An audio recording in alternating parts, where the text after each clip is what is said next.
Bonjour Jean-Paul Bedbez. Bonjour. Quel constat peut-on déjà faire sur les effets du Covid-19 ? Déjà, ce que l'on peut dire, c'est que les choses, d'une certaine manière, s'éclaircissent dans deux domaines. Un, les achats des ménages et leur consommation. Et deux, les structures de production, entre parenthèses, ce qu'il faudrait faire. Premier point, la consommation des ménages est en train de changer, de se décongestionner pour l'alimentaire. On voit les ménages revenir dans les moyennes surfaces. C'est l'alimentaire. Il y a des interrogations sur les petites surfaces et sur les très grandes surfaces. Il y a des interrogations sur le non-alimentaire, en particulier le vêtement, sur lesquels, sans doute, il y aura des ajustements extrêmement importants, avec sans doute des réorganisations et des faillites. Mais on voit que peu à peu, les ménages reviennent vers une sorte de normalité, mais il y aura des séquelles.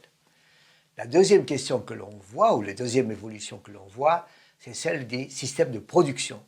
Les entrepreneurs ont vu les problèmes qu'ils avaient de dépendance par rapport à ce qui était fait en Chine, au Vietnam, au Cambodge, et ont donc décidé de faire, a priori, des choses plus proches évidemment en France, si possible, mais aussi au Maroc, en Espagne et dans les pays de l'Est.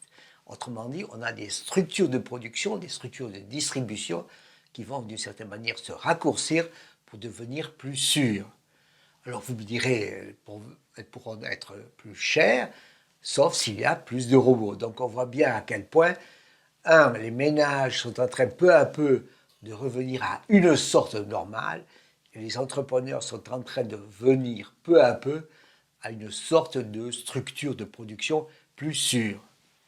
Donc, que devient l'emploi dans ces conditions ? Bien, dans ces conditions, effectivement, l'emploi souffre toujours. Le taux de chômage, les dernières mesures de taux de chômage, c'était à peu près 7,8% de la population active au chômage, selon le BIT, au premier trimestre, c'est-à-dire avec les premiers sentiments de la crise. Et ce 7,8%, c'était le chiffre que l'on avait il y a 10-12 ans, avant la crise des subprimes. Autrement dit, nous avions eu une remontée du chômage avec la crise des subprimes et nous étions en train de revenir à une sorte de normale, 12 ans, 13 ans de perdu. Et ça n'est pas fini. C'est ça le problème que nous avons. C'est-à-dire qu'il va y avoir une évolution considérable du chômage, peut-être un doublement de l'ordre de 15 à 20%. Mais ce 15 à 20% ne dit pas tout.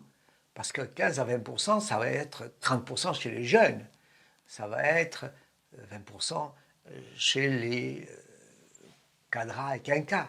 Et donc, il va y avoir fondamentalement des restructurations et des réorganisations dans les emplois affectés dans la distribution et aussi dans certaines entreprises de taille très petite et très moyenne qui ont été affectées par la baisse de la demande. Il va y avoir aussi, avec les réorganisations des entreprises qui vont essayer de se restructurer et de se rapprocher des marchés, il va y avoir sans doute plus de robotisation. Et plus de robotisation, ça va être plus de chômage si les emplois ne sont pas formés. On voit bien à quel point, devant nous, il y a une remontée du chômage des jeunes, oui, une remontée du chômage des cadres, et fondamentalement devant nous, pour éviter une catastrophe, une nécessité considérable, majeure, absolue, de former aux nouvelles organisations pour être plus efficaces et plus proches des consommateurs qui sont aujourd'hui inquiets. Plus de robots, oui, avec des ouvriers mieux formés, et dans les systèmes de distribution, des employés plus formés parce que plus proches de consommateurs toujours inquiets. Merci Jean-Paul Bedbez. Bonjour, bienvenue sur la chaîne Bedbez, où chaque jeudi, en quelques minutes, je vous parle de mes sentiments sur la situation économique, sociale en France et ailleurs. Et je vous invite à vous abonner, je vous invite à liker, je vous invite à en parler, je vous invite à faire des commentaires. Donc, je vous invite. Merci.